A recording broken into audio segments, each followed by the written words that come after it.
ikutilah perkara-perkara yang memang kau punya ilmunya tuh. Maka beragama sesuai ilmumu, udah, bukan sesuai mesti mazhab mana. Pusing, udah tambah pusing hidupmu. Udah, dalil yang kita tahu yang mana? Oh yang ini, udah ikutin. Sebatas ilmumu. Ustadz, kalau nulis Arab saja salah, jangan sok-sokan ngaku mujtahid. Jangan sok-sokan ngaku bisa menggali hukum langsung kepada Al-Quran dan hadis. Tidak mau bermadhab, tidak mau mengikuti Imam Syafi'i karena menganggap Imam Syafi'i tidak sesuai dengan dalil Al-Quran dan hadis. Nulis nama Imam Syafi'i saja salah, sok-sokan ngaku mujtahid.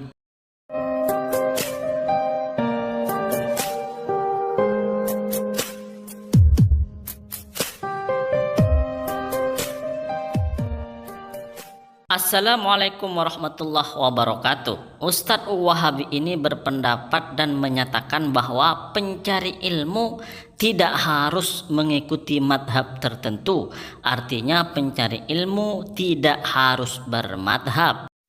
Ustadz Wahabi ini juga mengatakan bahwa dia tidak bermadhab. Dia lebih condong kepada al-madhabiyah, yaitu orang-orang yang tidak bermadhab. Atau dengan kata lain, dia langsung membaca Al-Quran, membaca hadis, lalu menyimpulkan hukum sendiri tanpa melihat kepada ulama seperti Imam Syafi'i, Imam Malik, Imam Abu Hanifah, dan Imam Ahmad bin Hambal. Menurutnya bermadhab itu memang bagus, tetapi bagi orang awam, sedangkan bagi orang penuntut ilmu, bagi dirinya yang memang menuntut ilmu, maka tidak harus bermadhab, tetapi langsung kepada Al-Quran dan hadis lalu menyimpulkan hukum tersendiri, atau dalam bahasa kita langsung berijtihad menggunakan Al-Quran dan hadis. Ustadz Wahabi ini juga menegaskan bahwa dia dan murid-muridnya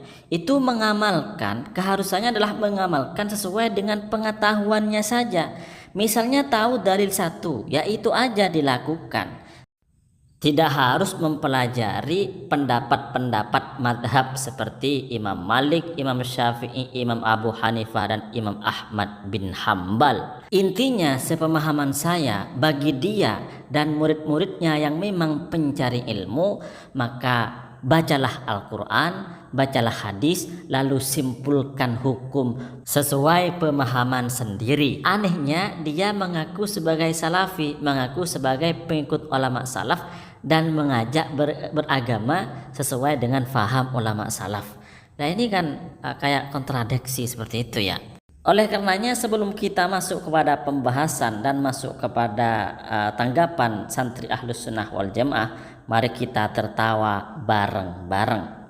Kenapa kita perlu tertawa? Karena begini, Ustadz ini ngaku sebagai mujtahid, ngaku sebagai bisa langsung memahami hukum langsung kepada Al-Quran dan hadis, padahal menurut saya belum layak menjadi mujtahid. Ustadz ini juga mengajak kepada murid-muridnya untuk langsung membaca Al-Quran, hadis sebagai dalil, lalu memahaminya sendiri, menyimpulkan hukum tersendiri tanpa melihat kepada madhab-madhab yang sudah diakui oleh umat Islam, oleh ulama Islam dari dulu sampai sekarang. Padahal ilmu murid-muridnya ini menurut saya ya tidak jauh dengan ustadznya, masih minim, masih belum layak untuk langsung berijtihad menggali hukum langsung kepada Al-Quran dan hadis. Sebagai bukti bahwa ustadz ini belum layak menjadi mujtahid, belum layak menggali hukum langsung kepada Al-Quran dan hadis, dilihat dari tulisan Arabnya. Tulisan Arabnya saja salah, apalagi mau menggali hukum langsung kepada Al-Quran. Nulis tulisan Arab saja salah, lalu dia berani-beraninya ngaku sebagai mujtahid. Coba dia menulis Idris Asy-Syafi'i, dia menulis Muhammad bin Idris Asy-Syafi'i seperti apa? Ditulis dengan Ain, Idris. Yang benar adalah seperti ini, Idris Asy-Syafi'i, pakai alif. Ini kan jelas nulis Arab saja nggak tahu, apalagi langsung menggali hukum kepada Al-Quran dan hadis tanpa mengikuti madhab tertentu. Lucu sekali. Selanjutnya perlu kita ketahui bahwa menjadi mujtahid atau menggali hukum langsung kepada Al-Quran dan hadis itu berat, bos. Banyak ilmu yang harus kita pelajari, banyak ilmu yang harus kita bisa di situ. Misalnya ya, di sini ada beberapa sifat, beberapa karakter, beberapa kriteria yang harus dimiliki oleh seorang yang ingin langsung menggali Al-Quran dan hadis. Tidak semuanya ini, hanya sebagian saja.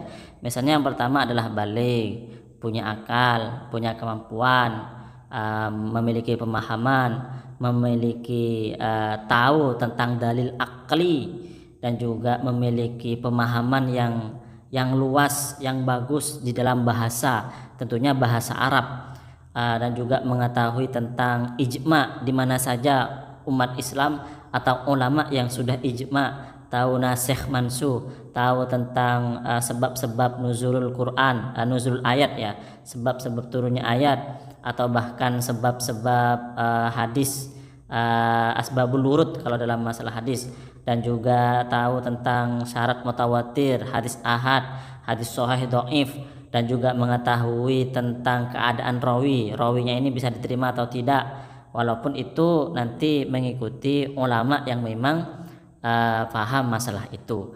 Jadi menjadi mujtahid atau langsung menggali hukum pada Al-Quran dan hadis itu enggak gampang.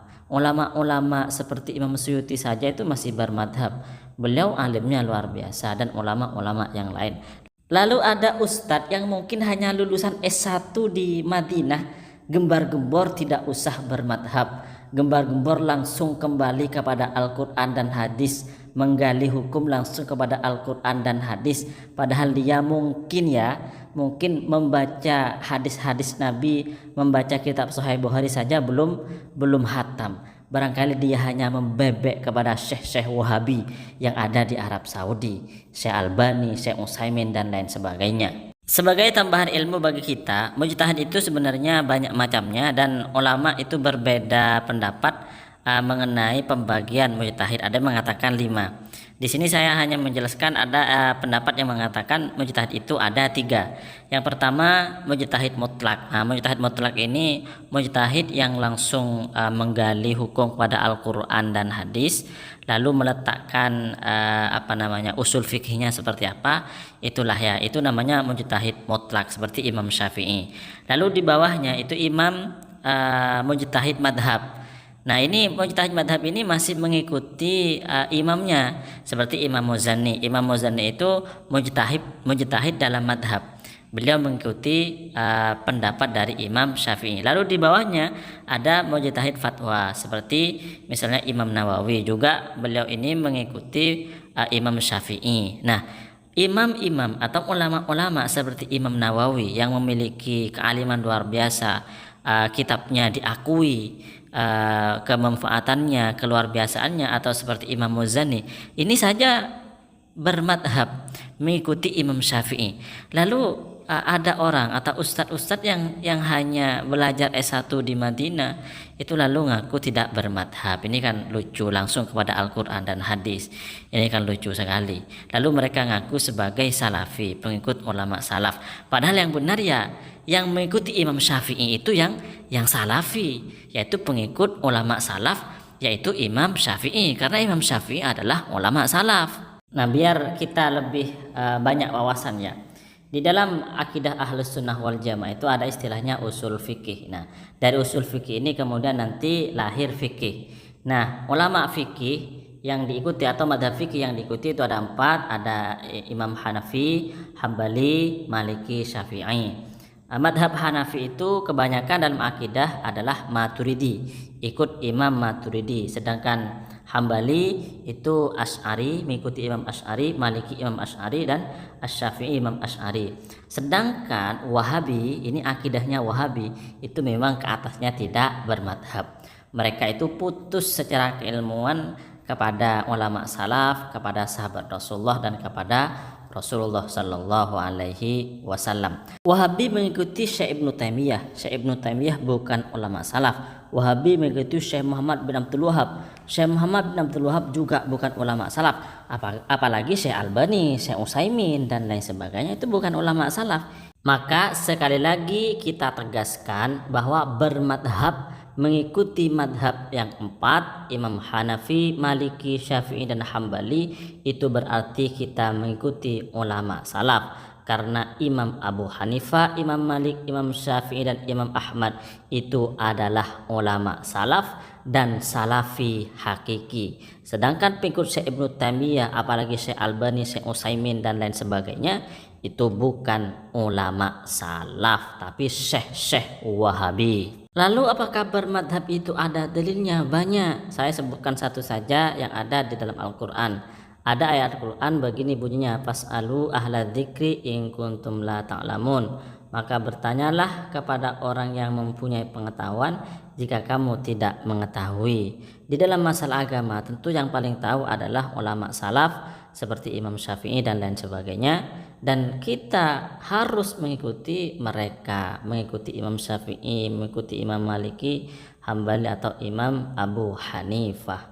Dan sejak masa salaf umat Islam itu sudah bermadhab. Tidak ada yang mengingkari, tidak ada yang menyesatkan orang bermadhab, nggak ada. Kecuali barangkali hanya Wahabi ekstrim yang menyesatkan orang yang bermadhab.